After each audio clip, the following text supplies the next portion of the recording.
Not since their convocation has there been this many members of the class of 2014 in one structure. However, they got together for one last time as they received their diplomas on the field of Ohio Stadium as part of the 2014 Spring Commencement.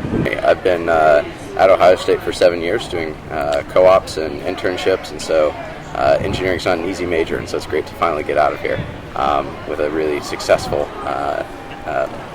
completion to my degree. My family came into town, my girlfriend came into town, so I'm really excited to graduate. Yeah, no, my entire family's here. I'm the first one to graduate, so it's a pretty big deal for them, so I'm pretty happy to have gone through it. Perhaps the controversial angle of this year's commencement was the commencement speaker, MSNBC's Chris Matthews.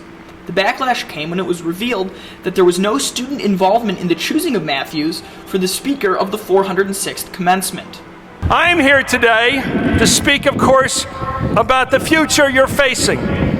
And don't worry, as the great King Henry VIII of England told each of his half-dozen wives, 2 of which he had beheaded, I won't keep you long. However, recent grads seem to enjoy Matthews' speech.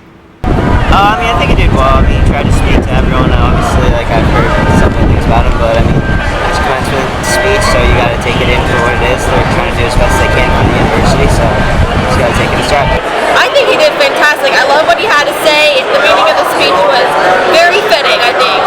After Gordon Gee and before Michael Drake, Joseph Alutto filled the gap that was the 2013-2014 academic year. President Alutto spoke to us on how this year's class relates to his year in office. Absolutely. For me, this will always be a special class.